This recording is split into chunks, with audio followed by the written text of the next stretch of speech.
Welcome back and good morning to you. I'm Riley Botts. And I am Angie Valdelomar, and we are here with your Friday Good Morning KU. That's right. Well, the first thing I really want to talk about this morning is there was, another active shooting here in Heston, Kansas, I believe. They consider these mass shootings now to be about 4 people need to be killed and a few injured is what they really consider to be a mass shooting. But it's just scary to see that most of these are just popping up, and especially now here in Kansas where we have concealing carry, right? We have open carry, and it's even scarier is that we're dealing with this issue now. Whether or not to allow students to deal, to be able to carry on campus. So what do you think about that? I mean, it's a law, first of all, right? So until next year, I believe. We're supposed the to have. exemption runs out in 2017 so of June, I believe. So I mean, I think that's harder to fight. And if it were just like a university measure or something. Right.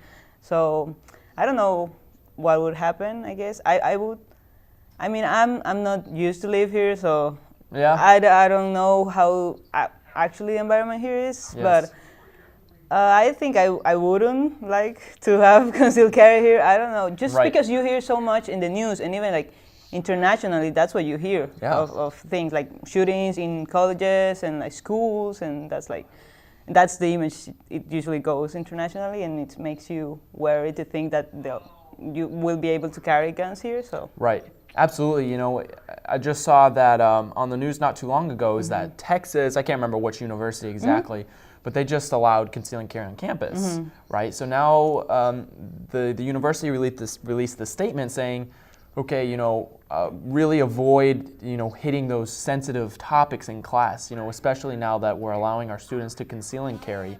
And we got this response of backlash saying, well, you've got one side saying, wow, they're doing this in fear. Nothing has really happened yet, And then we have the other side saying, well, this is further prevention. We don't want to allow this to happen. But, it's definitely scary. It seems as if the older we get, we're seeing more of these mass shootings, which is, such a terrible thing. It is. But I don't really know. What do you think? You come from Bulgaria? Bolivia. Bolivia, and it's completely different. It is. I mean, the way of living it's way different, and we don't have concealed carry or any of those measures, so that's obviously completely different. Do they even allow you guys? Is there even a possibility to carry at all, to own a weapon? I don't think so. I think it's illegal as far as I know. Yep. If I'm aware, so Most countries have it like that, but and it's very political because. We've especially here, in the debates, especially, last night you could see there was a lot of backlash from a lot of these candidates talking about, their policies. And we see Donald Trump blabbing about, well, he's got this great plan.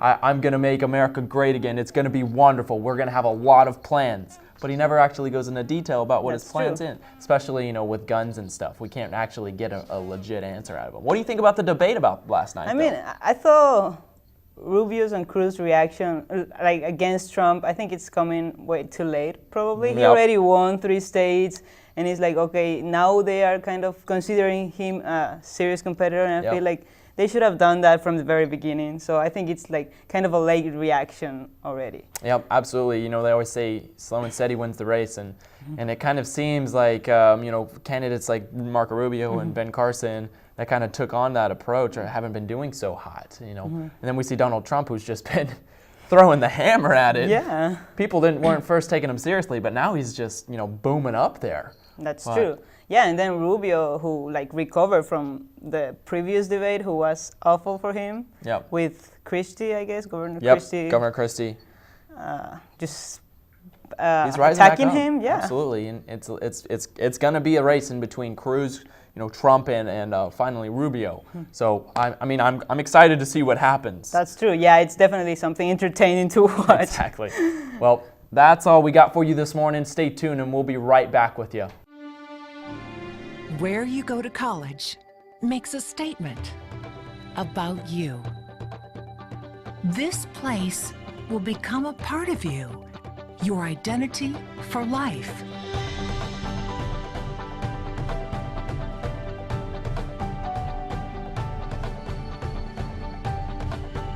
The University of Kansas. A great place to be you. Welcome back. I'm Coleman Connolly. And I'm Katie Bernard. This is your Good Morning KU news update. A Kansas man shot and killed 3 people just north of Wichita yesterday evening. 38-year-old Cedric Ford entered the XL Industries plant in Heston and shot randomly at his fellow employees, critically wounding at least 12 additional people. According to the Associated Press, Ford had been served a restraining order earlier in the day and might have sparked the shootings. President Obama amended a law this week that will ban slave-imported goods in the United States. The law originally stated that we could accept goods if we had low supply but high demand. This law has existed for 85 years, but the amendments will take place in 15 days. Kansas is among 6 states that have sued the Obama administration and the Affordable Care Act. The complaint states said that nothing in the law's language gives clear notice that the individual states would have to pay fees to cover federal subsidies. The federal government has determined that the states must pay a portion of the fee to the Medicaid managed care organizations. Indiana, Louisiana, Nebraska, Texas, and Wisconsin are the states who joined the Kansas in the lawsuit. Blue Springs, Missouri police officers are now claiming that the boy who was shot and killed on Wednesday was actually committing suicide. The department claims that the boy made a false robbery report. When the police arrived, he lunged at them with a knife. Later, a suicide note was found in his home. Officers involved are currently on paid leave. Heavy metal band Metallica will release a live concert album on April 16th to support victims of the Paris attacks that happened earlier this year. The album was recorded over 10 years ago, but the band hadn't released it. All profits made from the album sales will go to the Gift for France organization. The KU Student Senate majority voted to send the proposed student fees back to Finance Committee for review last night. Finance Committee Chairman Tyler Childress said his goal was to get rid of the 60-cent increase on student fees. The board will meet again the next week to review the funds. 3 KU men's basketball players have been named to the academic All-Big 12 team. Perry Ellis, Fee Mikhaliuk, and Evan Manning earned the first team honors. Jayhawks will take on Texas Tech at 11 a.m. on Saturday in Allen Fieldhouse with a chance to clinch their 12th consecutive conference title. And that will wrap it up for today's news update. Stay tuned. We'll be back with Riley and Letty to discuss the weather after the break.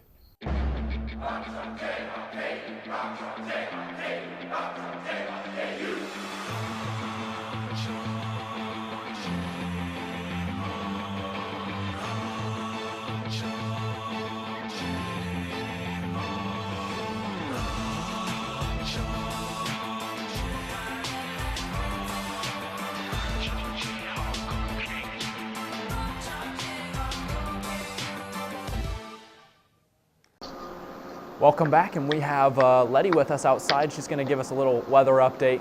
Letty, what's it like out there? Hello, everyone. It's actually sunny for once, but it's windy and it's cold. It's like high 30s right now, but at around 4 this afternoon it's going to be mid 50s, so that's really good. Yep, last week it was, we had quite the weather. It was up in the 70s, and, I was wearing shorts, walking to class wearing flip-flops and shorts. And what's this weekend going to look like? You may be able to do this tomorrow, though, because we have a low of 48 and a high of 77, not 77, 70, I'm sorry.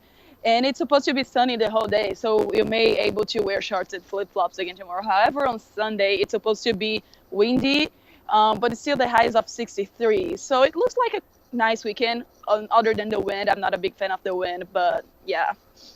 That's what I like to hear, especially when, I'm walking to class, as I was saying earlier. This upcoming week, I know, we're coming up on spring break. We're going to be looking at some cold weather a little bit. What's this week going to look like? Are we going to be seeing some warmer or cooler weather?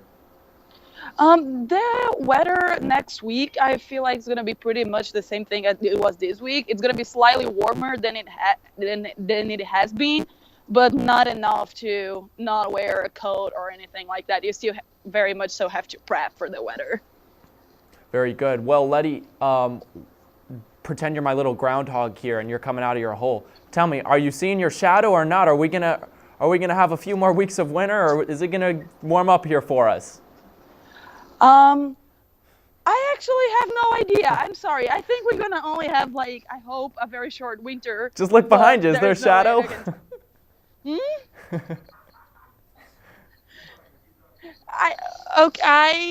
I just don't know. I'm sorry. I mean, I really hope the That's winter okay. ends soon. Being from Brazil, this is killing me. I'm absolutely freezing outside, but I don't know. Let's hope.